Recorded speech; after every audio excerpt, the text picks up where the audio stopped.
বিসমিল্লাহির রহমানির রহিম। আসসালামু আলাইকুম ইয়া রাহমাতুল্লাহি ওয়া বারাকাতুহু।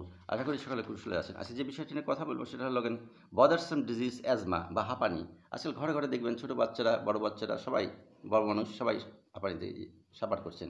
এটা জিনিসটা কি? শ্বাসনালীর সংকোচন জনিত রোগ। অ্যালার্জি জনিত যে কোনো উপাদানের সংস্পর্শ হলে শ্বাসনালীতে এক ধরনের প্রদাহ তৈরি হয়, ইনফ্লামেশন, যার ফলশ্রুতিতে শ্বাসনালী সংকুচিত হয়ে যায়। এই অবস্থাকেই হাঁপানি বলে। কেন হয়? ধুলা, তীব্র ঠান্ডা পানি খাওয়া অথবা ব্যবহার করা, তীব্র ঝাঁঝালো গন্ধ যেমন মশার কয়েলের গন্ধ, বডি স্প্রে, এয়ার ফ্রেশনার, সিগারেটের ধোঁয়ার গন্ধ, বদ্ধ রান্নাঘরের চুলার ধোঁয়া এবং অ্যালার্জিজনিত খাবার যেমন চিংড়ি মাছ, গরুর মাংস, খাসির মাংস, বেগুন, বাদাম ইত্যাদি এবং কার্পেটের ধুলা, কখনো কখনো অতিরিক্ত শারীরিক অথবা মানসিক চাপের কারণেও হাঁপানির লক্ষণসমূহ দেখা দিতে পারে। তাহলে করণীয় কি? করণীয় হচ্ছে be aware of your symptoms, cough, wheeze, and difficulty breathing are all the signs that your asthma is not well controlled. Identify and avoid your triggers এবং এগুলোকে আপনি অ্যাভয়েড করার চেষ্টা করুন।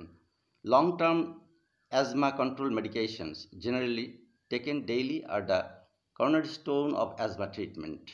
Know your inhalers, bronchodilators use করবেন, ভালো হয়ে যাবেন ইনশাল্লাহ। Drink water and caffeinated drinks like green tea and coffee may provide relief or support in managing symptoms because it relaxes airways and reduces inflammation.